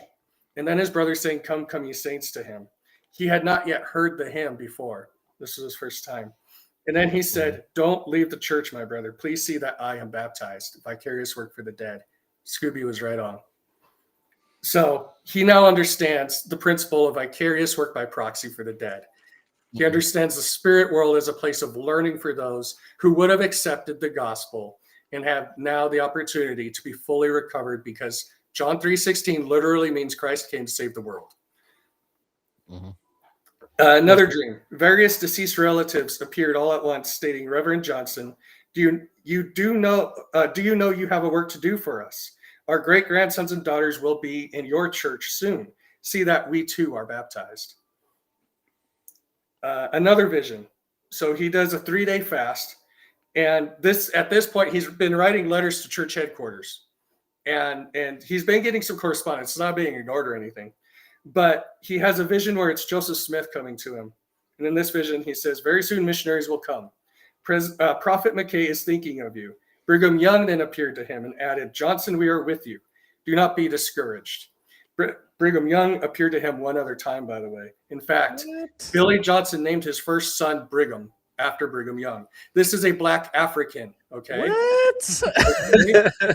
Okay, why is Brigham Young church not has appearing this to him? story in the gospel library. It's also in the Saints books, I think number 6. Yeah. Right. Yeah. So he then had another vision, which included all the Latter-day Prophets from Joseph Smith to George Albert Smith. And they all gave him further reassurance. And it was that vision that prompted him to name his son Brigham. Another time, while he was in a cocoa shed chapel, so a makeshift chapel that was used to store cocoa. Johnson had a dream where he saw a Salt Lake temple descending from heaven, radiant with light and surrounding him. He heard the Lord's voice, Johnson, don't lose faith in my church. Whether you believe it or not, this is my true church on earth today. And so he again had a reaffirmation. And again, this is all this, he's begging for missionaries and trying to get the church established. And by this point, he has about 1,000 people attending meetings. 1,000. There we go. Billy Johnson, got it. Do not be discouraged. I have a different picture I was going to show of him. So I'll share my screen here in a second as well. But that's By the good. way, do we know what the nearest temple to him was to do all this? So I'm going to talk about that too. Okay, Hold on one second. Hold on one second. Well, not during. So I'll talk about the Akragana temple related to him. Sure. Yeah. Go ahead. So early in 1978. So this is before the priesthood ban is reversed. Johnson dreamed of white men entering his chapel and declaring, we are your brothers. We have come to baptize you. This foreshadowed the arrival of missionaries Edwin Q. Cannon, interesting name, and Rendell N. Mabee in November of 1978, who came and baptized him first, and then hundreds from his congregation, forming then several branches and I think they had 298 people. Yes. So and then they set him apart as one of the branch presidents. Also in 1978, before the missionaries get there, he envisioned Black people traveling from far and wide to join the church. And they were coming into Ghana. And what I don't understand about this revelation is if this is supposed to mean, deceased or not. And the reason I say that is because then the first temple we build is the Accra Ghana Temple, which is dedicated in 2004 by President Hinckley. Billy was still alive, and he lived until 2012. So he saw the date of the temple coming forward. And so there's this cool picture. I don't know who made it. Oh, wait, no. I actually made this one. I used AI to make this one. I'm sorry. I am going to share this. That's right. I had AI make this. Here we go. So this is Billy Johnson. I'm not sure what age he's supposed to be in it, in front of the door of the Accra Ghana Temple. With the garment swoop. With the garment swoop even. Yeah, I guess. I think that was by accident, but yeah, I guess it works. If you Google him, I mean, you can see photos and he does look like that. Yeah. So the thing about the Accra Ghana Temple is, so as you guys know, because I mentioned it probably too much, but I'm a worker in the Gilbert, Arizona temple. I'm an ordinance worker. And it's known as one of the busiest temples in the world. And as far as overall number of ordinances, it's top 3. And you'd be surprised that Salt Lake actually keeps track and the temple presidents know. So we hear about it. And for a while there, I started in 2017, September 2017. And for a while there, we were the busiest baptistry in the entire church in Gilbert. Wow. This is largely in part because Utah has so many temples, by the way. It's not, you gotta think about the demographics. But busiest singular baptistry. You want to know who was number 2? Accra Ghana. You want to know who took over first place by 2019? Accra Ghana. That's really beautiful. And I totally forgot his name, but I had read that this week too. And I'm glad that you mentioned that. I wasn't even going to really talk a whole lot about it, but I was just going to kind of mention how I do think that the Lord is the one doing this work. What I really love about this story is that you see there's a similar thing happening that happened like in early church history with so much of like these revelations and like how the work is moving forward. And one thing that I really like about this too is, again, there's this idea of sacrifice and an offering that's being made, because you're seeing that theme here where, he's converted. And again, there's another thing that's important here. He recognizes that there's like priesthood authority restored on the earth. And he's not going and like starting his congregation and trying to like usurp that authority, he's appealing to that authority that he recognizes from what he has studied and been converted to. And I love this because this is a lot like the story of Ammon, where he's got all these people that are ready to like come into this covenant. He's done all this work, and they need that authority. They need to come in and be baptized by the authority. And what I really love too is how you're seeing visions, like dreams and visions. And this is like that prophecy in Joel, that this is how the work is going to be done, is that in the last dispensation, when these spiritual gifts are restored, Right. that you'll dream dreams and see visions. And there are so many people who have stories like this, of all different races and cultures. And I think that for me, like, my big takeaway on official declaration 2 is that, one, I think we have to be careful not to assume that we really know why this even started. I know that there's a lot of people who want to do that, and they Right. attribute it mostly to like politics and to Brigham Young being, caught up in like his own, I don't know, prejudices is usually the word that gets thrown around. And then politics. And I think politics definitely play a role. Like, you can see, like, in church history, there was some pressure points there too, but I'm not sure that that's like appropriate for us. I By don't know if it's 1978, it was appropriate. virtually non-existent. Well, I just Like, think it's not appropriate for us to um, basically go out and be like, well, we know this, we know that. And it's Right. like, well, we don't know everything. We know we have a few pieces to a puzzle, and we know what we know, which is that there was a revelation in 1978 that was basically like, hey guys, you're not really going to be able to gather Israel if you keep this up.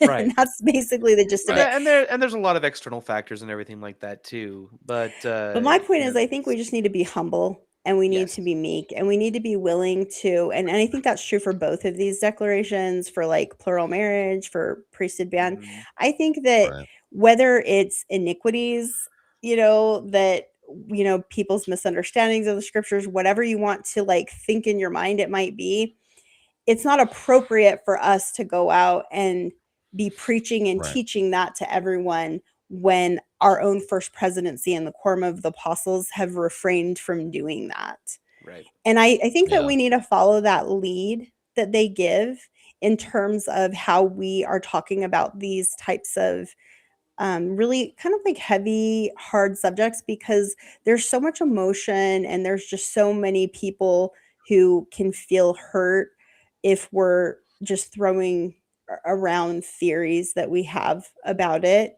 and we're being really loose with it. And especially if we're teaching something that's contrary to what the first presidency and quorum of the 12 apostles and the gospel topics essays have even been willing to say. And I feel like, with my own personal like feeling, I have my own thoughts and feelings about both of these things.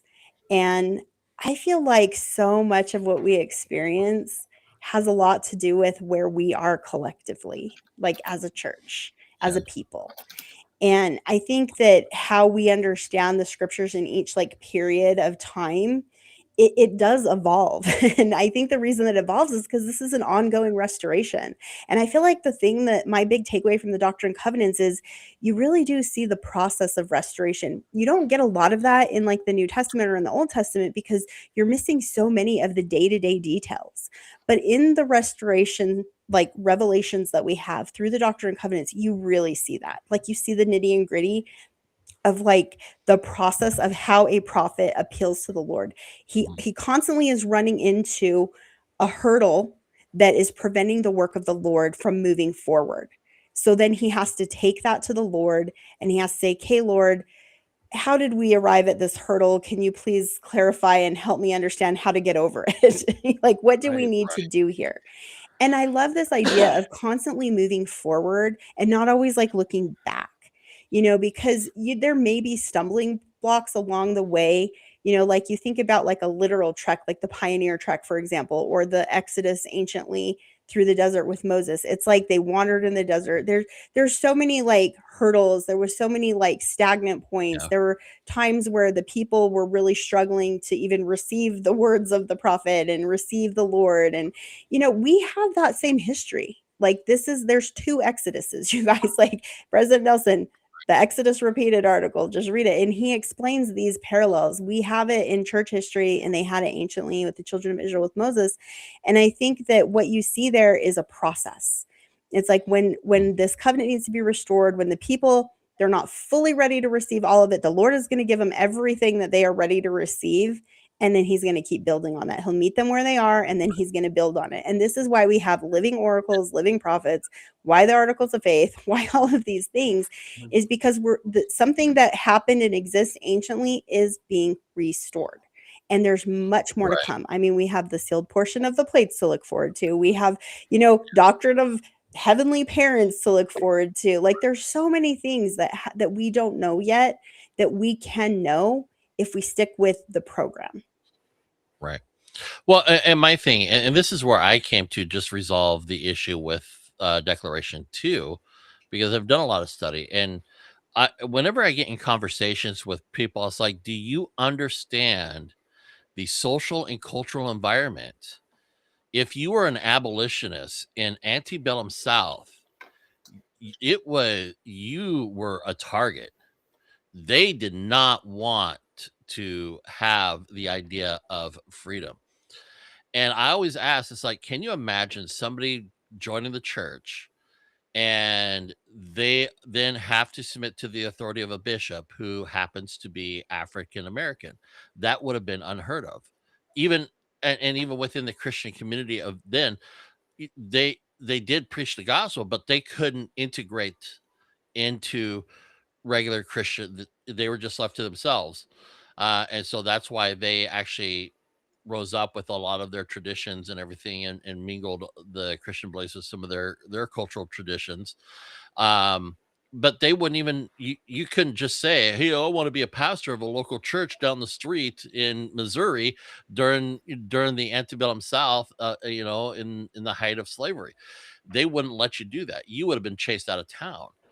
And people don't understand that. They don't understand the reality of the conflict that the abolition movement, which happened to actually coincide with the women's suffrage movement, because they were the ones that were actually motivating to address the issue of slavery, because of the women, and the temperance movement, and the right for women to vote, because they saw that this needed to be changed. And the South was not ready to embrace that necessary change. And I think it was more of that people were just not ready, because they were not willing to open up their hearts and minds to treat people on an equal level. And then when you have the civil rights movement, and that this was an opportunity to then expand this. But we also see in scripture that God has limited, the priesthood was only limited to the Levites. Not everybody can go into the temple. You had to bring your stuff to the priest, and they offered it, and only the one designated high priest had to go into the Holy of Holies. And so we see through scripture that this has always been a pattern that God, for whatever reason, has chosen to do that. But then when things opened up, like for instance, when Christ was in his mortal ministry, he told them, even after his resurrection, he told them to go and preach only to the house of Israel. It wasn't until Cornelius was already looking into and living as a proselyte Jew that Peter received the revelation to then go and preach the gospel to the Gentiles, by first going to the house of Cornelius. And they were the first Gentile people to join the way and become part of the way. But and even then, the gospel was only limited to the house of Israel before it was opened up to the Gentile people, to the Gentile nations. And so people don't understand that. And so it's just, So are you correlating that to like modern church history? Is that your correlation? What do you mean? Like, are you saying that, like, what's the purpose of, because there is a pattern where like Right. the gospel's been withheld. That's true. Yeah, But that's all I'm saying is that the gospel has been withheld for one reason or another. We just don't understand it. We can just do our best, like you said. We can do our best to look into the past and see, but hindsight is 2020. if we want to look at it that way. Well, I just But think this is the part where it's like, because you can definitely see that. yeah, And I agree, like that's definitely like something in scripture. And I've looked at that too. And I've considered those things too. And it's possible, and I totally leave this open in my mind, that there is something happening here that only right, the Lord knows and understands. right, And because a lot of times like people will talk about like David O. McKay and why he didn't reverse the ban at that point when he was praying about it, and why he felt like it was still coming. Well, there's also some context for that too. Like in the lesson, it provided a link to like reading a certain paper where it right, discusses David O. McKay and his specific part of the process of lifting the ban. And the conclusion is basically that he did a lot of that legwork and that groundwork for kind of like preparing the people to receive right, what was coming through Spencer W. Kimball. Yeah. right, And so what he did was he ended up reversing some of the policies, kind of starting with a certain group of people, or certain groups of people, but they still right, were excluding people of African descent. And then, but this kind of prepped for what happens with Spencer W. Kimball. And so my thing is, I think we just have to be really careful not to superimpose our interpretation on this history. right, Like we have to be really careful of that, because the prophets themselves haven't done that. Now they might know. I don't know if they know right, exactly what happened. There may be things that they know that we don't know, and there might not be. But the point is that it's not in our purview. Like Right. we do not hold that mantle of right, priesthood keys to be able to tell the church how we're supposed to interpret that. Like we can right, all kind of have our private interpretations, but they're private. They're not for right, the church. And I think this is where you see some of the things, like Monty brought up the polygamy denial thing. And there was Karen Hyatt recently got excommunicated and was very vocal about her excommunication. And she had been doing this kind of like preaching and teaching of like her perspective on the Joseph didn't practice plural marriage thing. And you have people who link this inevitably to Brigham Young, to Heber C. Kimball, John Taylor, and to the priesthood ban. And they point to Brigham Young and they're like, well, he's the one who messed everything up and took us off course. And see, the Lord was trying to correct it. He was trying to get us back on track. And, we shouldn't have been practicing plural marriage, and we shouldn't have been banning people from receiving temple covenants and ordinances. And I think we can all on some level kind of be like, yeah, there's something weird about that. You can feel some discomfort there, and you can be like, yeah, some of this does seem a little messed up, right?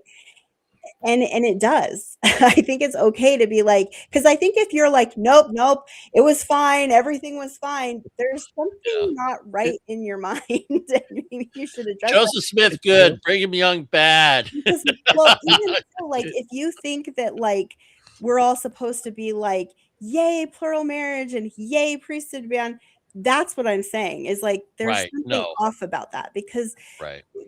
one, it, like, I think again, you go back to like even in the articles of faith that we were just talking about, you can see just from the articles of faith that it doesn't make sense to like institute a ban on people to be able to receive these ordinances and covenants when the whole point is to gather God's children into this covenant. It's like you can logically just be like, okay, wait a minute, there's a conflict here, right?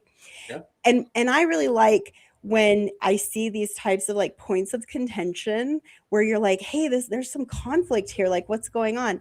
It's usually with policies, they're usually temporary, and these are some of the common threads that I find. It's like a temporary policy is in place for some reason we may or may not fully understand, and it's coming in conflict with a core doctrine. Mhm. What is Right. the core doctrine in these instances? It's eternal marriage and family, and this like gathering of Israel into this covenant, which is God's family. So is God trying to exclude some of his children from this family? I think what is nice is when you see these points of contention where a policy is coming in conflict with a core doctrine, there is something there, guys. That is where you can really get to the root, and you can dig deep, and you can find some really great understanding of of like what the core doctrine actually is. Like you can really gain a testimony in these instances of like, why is God prioritizing these things? And again, I'm just going to reiterate the fall. The doctrine of the fall is so important to understand here, because when you understand that we're in a fallen world, God has always dealt with us in this fallen condition through covenants and ordinances. Even before the fall, there were covenants and ordinances at play in the Garden of Eden. And then afterwards, there were more covenants and ordinances that were kind of added to this that have to do with the atonement of Jesus Christ. And so these doctrines of fall and atonement are very, very, very important to, I think, helping us reconcile when we see policies that seem to come in conflict with a core eternal doctrine. And we have to understand that we're in a fallen world. There's all kinds of probably factors. I think iniquity and tradition is one of them, but I don't think that's the only one. And I think a lot of critics will try to make it seem like that's the only thing here to look at. And I'm not sure that that's true. So Well, yeah, the only thing that I point out is that at least we did it in 1978 and didn't wait until 1992 or 1995 to remove our racist, the so-called racist component, like the Southern Baptist Convention. They actually had to remove a specific article that continued to support slavery and the doctrine of slavery, and they didn't remove that until 1992 or 1995. So I can see and understand somebody saying that these topics are uncomfortable if we completely remove ongoing revelation and Jesus Christ from the equation. Right. I hadn't read this before, but George Q. Cannon in that article that you cited too, I've just been reading it in passing. I'm going to read a quote from him, and it mimics the language of prophets and apostles leading up to the priesthood ban being removed. I can say for myself that I have been appealed to many scores of times to get something out that put an end to the practice, meaning plural marriage. But at no time has the Spirit seems to indicate that this should be done. We have waited for the Lord to move in the matter. And then he talks about President Woodruff. And here's the thing, because I can see these patterns. Not only are the leadership of the church saying we are anxiously awaiting for the Lord to move on this matter, but then he's going to talk about a secondary group. And you guys will already know exactly who I'm talking about. One reaction came from those who feel sorrow to the bottom of their hearts because of the necessity of this action that we have now taken. The other reaction was one of smug self-congratulation. Did I not tell you so? Did I not tell you it would come to this? This latter group reprimanded church leaders for taking so long to come around. Had the leaders acted more expeditiously, they argued, church members could have been saved from years of suffering and heartache. Now, notice the distinction between the two groups.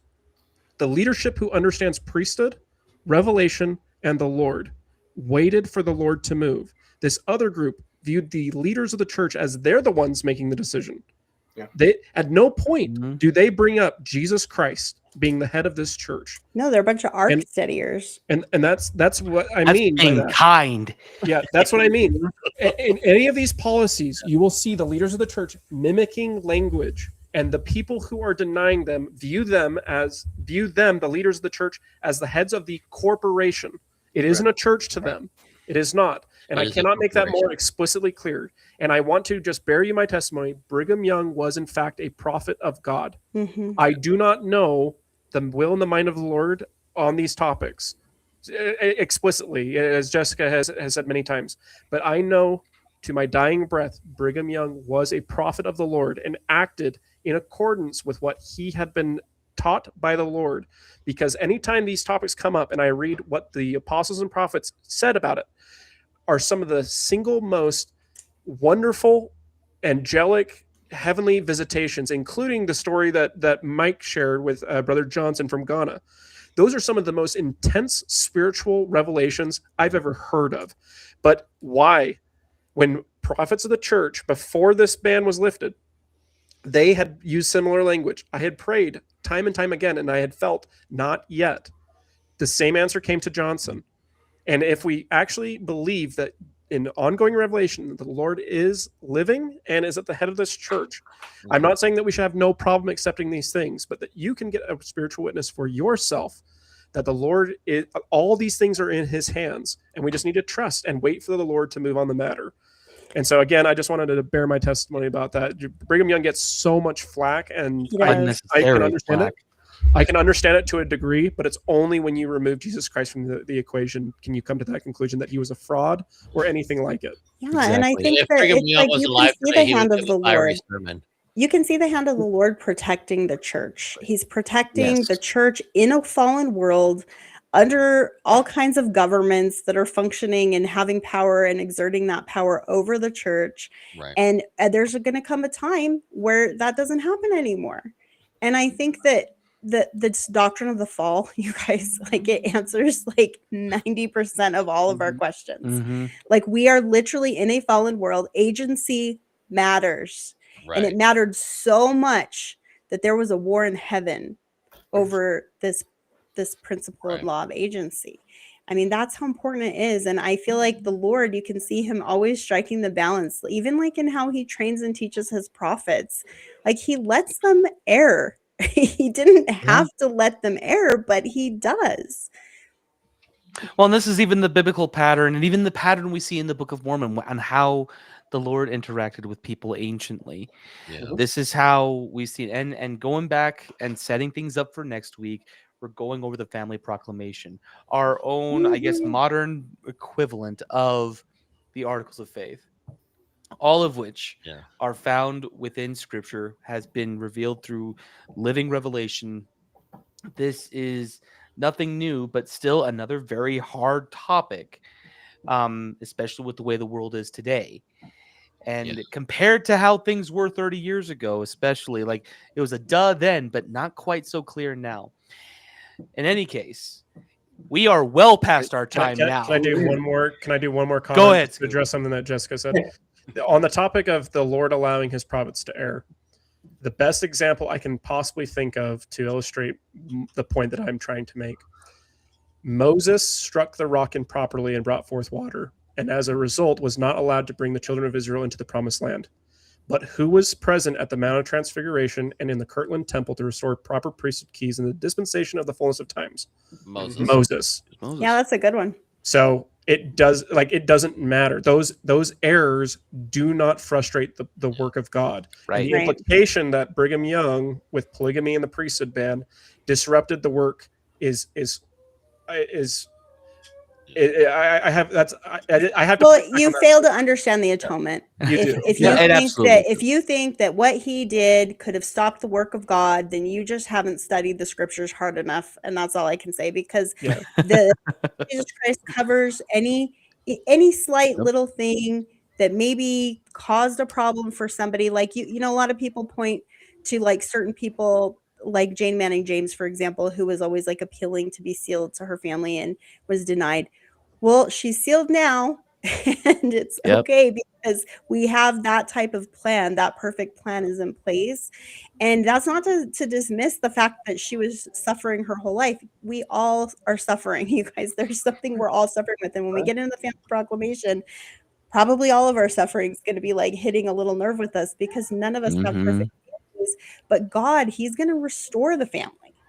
He's going to restore it. That's what he's doing. That is the whole point. It's like that broken lineage, that broken line, all the way back to Adam and Eve is going to be fully restored. So let's just let the Lord work with us in our imperfect condition and trust that he knows what he's doing. Right. Yep. All righty. Well, we'll go ahead and end it there. Set a little primer for next week for the family proclamation. That should be a fun one too. Awesome. In any case, thanks for coming tonight, guys. I hope you have a good one, and we'll see you next week.